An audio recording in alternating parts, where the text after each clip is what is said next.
What's up, guys? I'm EJ, and I'm joined by Kendall. Thank you so much for checking out this edition of our virtual NBA Draft War Room. Today, we're going to be talking about the Dallas Mavericks. Kendall, the Mavericks, I think by all accounts, had a really great season. They went back to the playoffs. The most positive sign you had was Luka Doncic really establishing himself in his second year as a 100% superstar, potentially a generational type of talent. Who And could have seen that coming? Kendall saw that coming for sure. He's Coming been into an the season, man, I said Luka Doncic bold prediction would be a MVP top five candidate. MVP He candidate, did. and I And was laughed out of the building.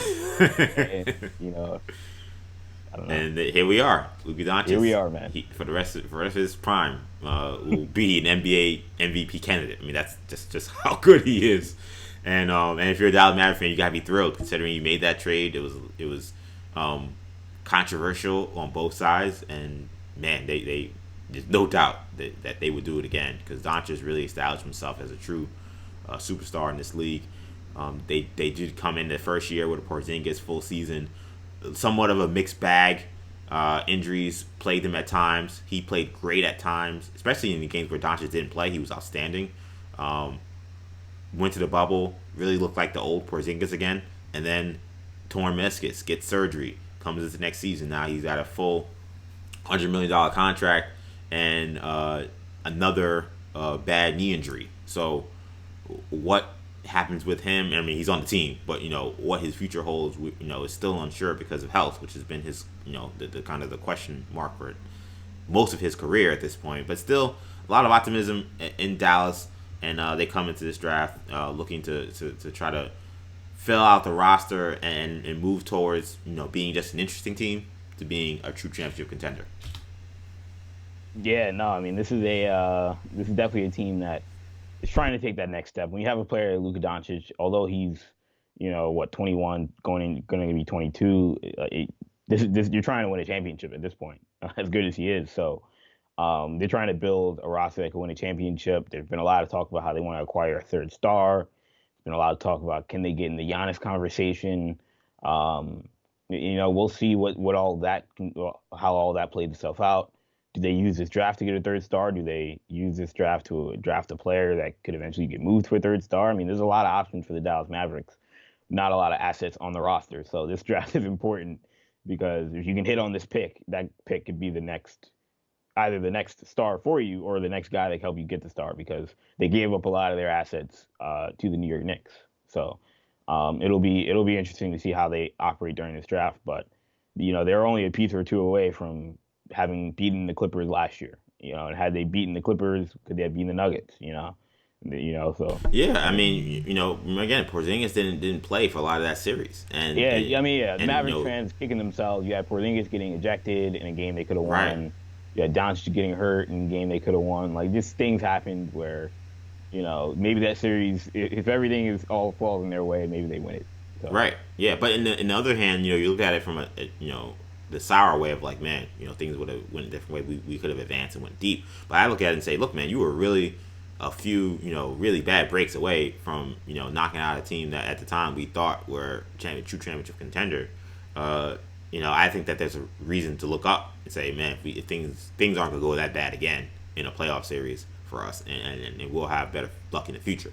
So Dallas, I think this is an interesting team because they're picking in a decent spot for a team that already has two stars, or a team that has a 1 and 2.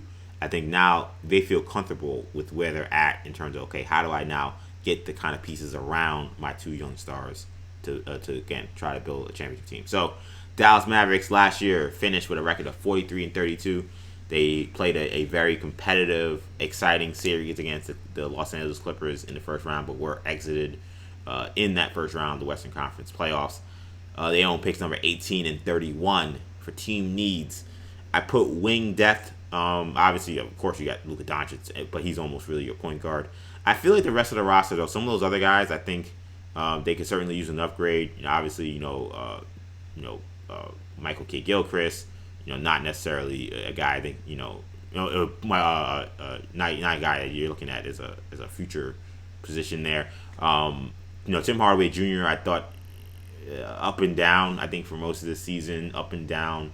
in the bubble. Dorian Finney-Smith, a good role player, but I think they definitely are still looking for a guy who really can be that starting four man or small forward or shooting guard. I think that spot's still available. So to me, I think that that's going to be something that they're going to have to look at.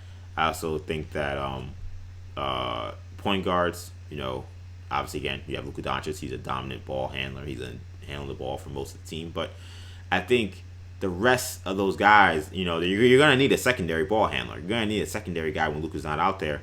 And Seth Curry, Brunson. I don't know if they really have that guy on the roster, or if a Brunson or someone like that can develop into that kind of player. We'll see. But I think right now it's still a need to improve that position. I put perimeter defenders as well.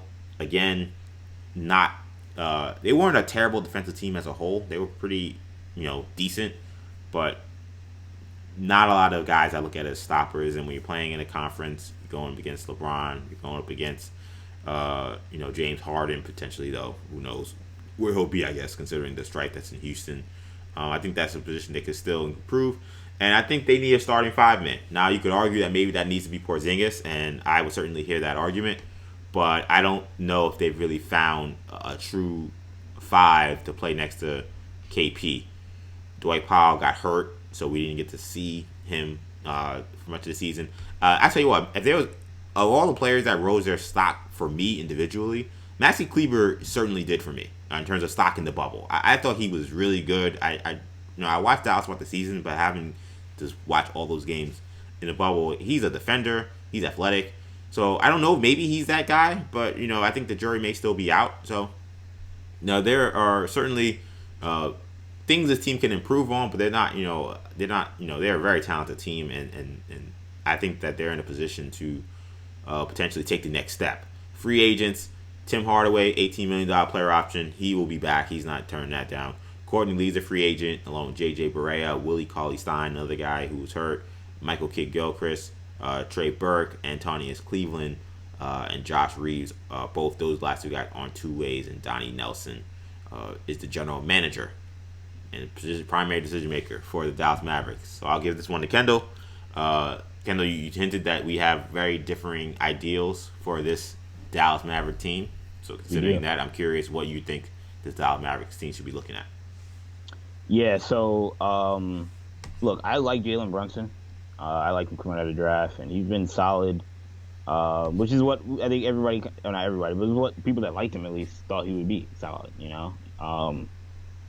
and so I think you can build with Jalen Brunson, but to me, look, I think backcourt depth is important for this team.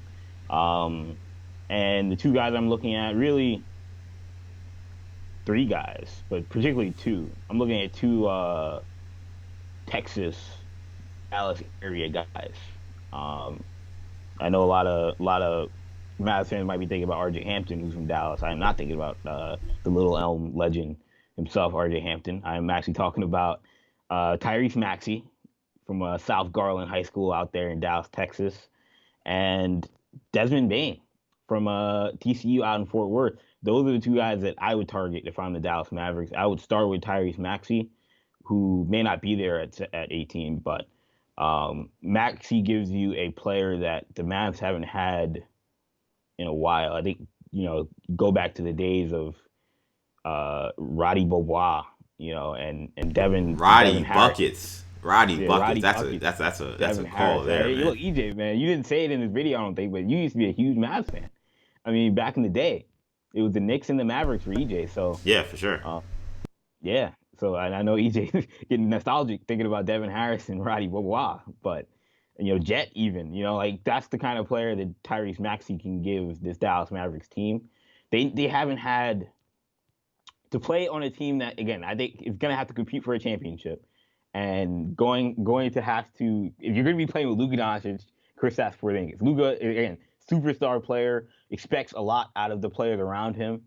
What the Mavs need, the one thing I think you left out of your team needs is an irrational confidence guy. And I think both Tyrese Maxey and Desmond Bane fit that mold of an irrational I think we saw that a little bit in Trey Burke and Seth Curry. Trey Burke. Yeah, Seth Yeah. Curry. Yeah, Seth Curry is such a good shooter that it may be irrational confidence, but it's pretty rational because he's such a good shooter. Trey Burke was irrational confidence. He came in.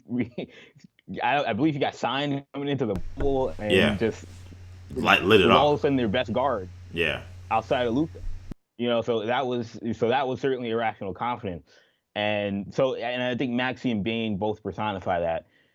If Maxi is not there, because again, Maxi again, also Kentucky guy, he's starting to rise up the ranks because of guys like Hero and Jamal Murray. But if Maxi is not there, then I'm looking at Desmond Bain because Desmond Bain gives you that same shooting ability. When the guy shot 44% from the field, better shooter than Maxi. Maxi, a lot of his projection, hoping that he can develop his jump shot and translate his jump shot translate to the league. Bain Bain's jump shot will translate to the league. Again, guy plays with supreme confidence. You feel like he feels like certainly every shot he puts up is going in, which you love players like that. Really strong physical guy that I think will be able to hold his own defensively, playing with that Mavericks team, and he really fits the style of play that I think Rick Carlisle is going to want to play with this Mavericks team.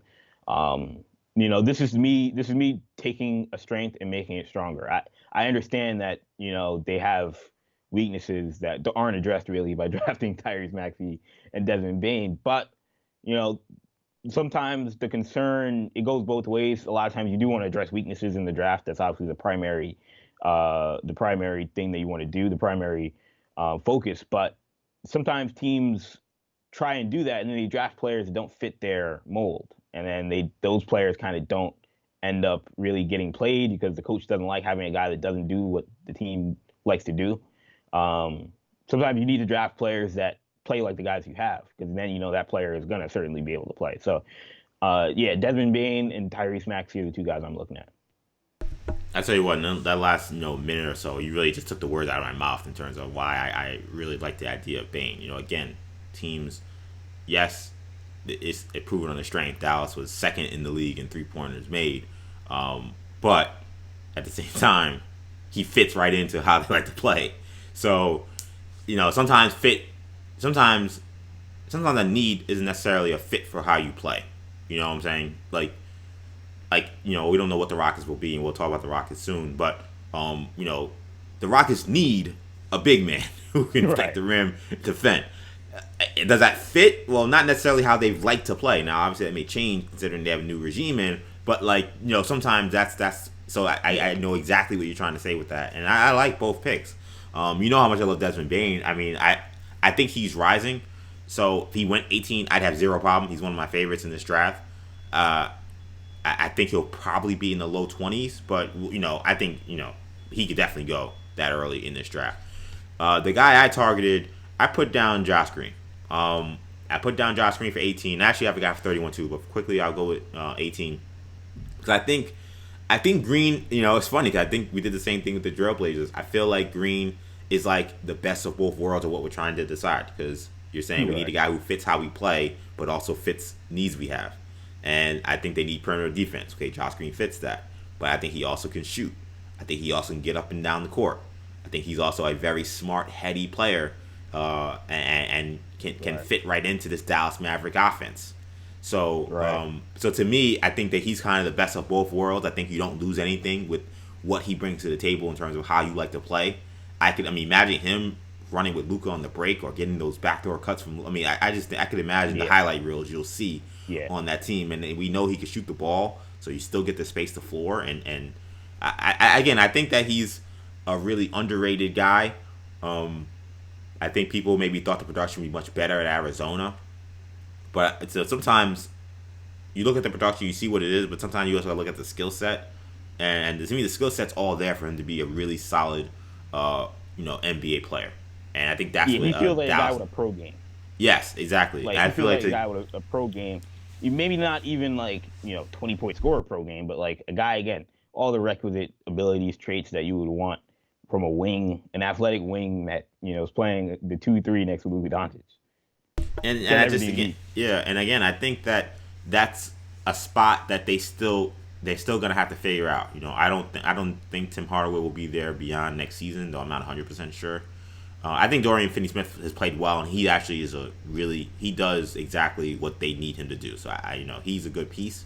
But outside of those guys, I don't know if there's really anyone else. They play a lot of little guards. You know what I'm saying? Like they play Barea, Curry, and Brunson. Like they're fine going with like three little guards and sometimes playing Luka at the small ball four, even though he's still the point guard. Like I think they're gonna need another guy who can comfortably play that three spot and guard the bigger players and also don't feel like you lose too much in terms of what they like to do offensively. Because we know they put up records last season for how their offensive efficiency. I don't think Josh Green hurts that. That's why I think he'd be my first target. And then quickly at 31, that is the first pick in the second round, so I thought it was worthy enough to at least look at guys. And I looked at that center position because, again, I think that's a position of need. I think Isaiah Stewart would be an excellent fit next to Kristaps Porzingis. Stewart likes to play in the paint. He likes the dirty work. He can guard some of the stronger, more imposing guys. And he's a high-skill player. And, again, I think he would fit right into that Dallas Maverick team. They don't have a lot of guys who occupy the paint. Now, that's by design. But I think now when you come off the bench, you can have at least one guy who can give you a little bit of a threat down there. So I thought Stewart with Porzingis to me made a lot of sense as a unit. Obviously I'm not saying Stewart's going to start. I think that could still be Cleaver or someone else. But those guys playing in the front court for a lot of minutes, 10 to 15 minutes a game, I think that they could do a lot of damage. Yeah, if you told me Isaiah Stewart in 2 years developed a 3-point shot, like a really consistent 3-point shot, one, I tell you it's possible because he is, again, a very skilled player. Has been a top player for for like 5 years now, so it wouldn't shock me if all of a sudden he was shooting threes by next season. But also, if you told me he was shooting threes, he'd be an excellent fit for the Mavericks. That's the only concern is that, what's the spacing like if Isaiah Stewart does? Honestly, that's the concern with Isaiah Stewart anywhere besides even beyond the Mavericks. Right, and that's kind of why I thought he would work, because I agree. I think that's the only question mark. But again, the kind of team they normally put on the floor. I mean, when it's Luka and Curry and Hardaway and Finney-Smith and Porzingis. I mean, there's four shooters on the floor. Yeah, there's four shooters on the floor. So it's like, yeah, you're going to need someone who can play in the paint. I know, obviously, that does mess with the spacing, but I think that this team could work because they have so many shooters. They could probably afford to have at least one guy who can throw a body around the paint. Because I think that, with Porzingis, one of the criticisms we saw, now I would argue as someone who watched him with the Knicks, I don't know if this is him, but one of the criticisms was that he was just taking too many threes and too many long jump shots. And they don't have anybody who can get them easy baskets. I would argue that may just be who Porzingis is. I don't know. We saw Dirk Nowitzki, transform as a player to where he became a terror in the paint and a terror on the block. But it took years and years and years and multiple coaches to get him to that level. It started with Avery Johnson, but it went through multiple coaches and ended, of course, with Rick Carlisle in that championship. But, Porzingis, he's still young, so could he become that? Maybe, but I don't know. His body frame and the way he plays and the way the game is going, he may never be that kind of, physically imposing 7'3" guy in the paint that you would hope for. So if you need someone else who can help throw his body around down there, to me, some of the other bigs may be a little too slow, too lumbering in terms of that regard. But I think Stewart is the right fit for that spot. Yeah, I mean, 31. I mean, you talked about Josh Green. I think Cassius Stanley, if he's there at 31, gives you, an approximation of that.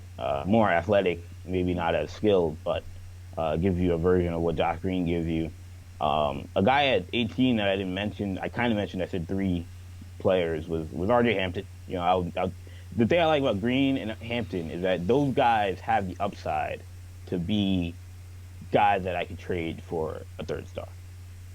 I don't know if it's likely, but I can envision those guys being centerpieces for that kind of trade. I don't think Desmond Bane is going to be that anytime soon. I don't think Maxey could, but I think we're a little ways away from him being that. If Hampton really pops early on in his career, same with Josh Green, they have the profile that teams would want to have. So that's something that I would consider if I was Mark Cuban and I was Donnie Nelson. What do you guys think? Dallas Mavericks to do with this with these draft picks. You know, again, 18 and 31 for a team that is knocking on the door of contention. I think that this draft is very important. I think that there's a chance that this draft we can look back and say, hey, this was where the Mavs found some pieces, or maybe these were the pieces that they acquired to then go get the guy they needs to smash through that door and be a true title contender. So I think this is a very important draft for the Mavericks. Give us a comment on what you think they should do. If you like this video, make sure you give us a like and subscribe to our channel, New Generation Media, for more for NBA draft coverage and more sports coverage. Period. We're coming down to the end here of this journey, heading to the NBA draft. We're coming up with this very soon. So make sure you guys stay locked in. For Kendall, I'm EJ. Take it easy, guys. Peace.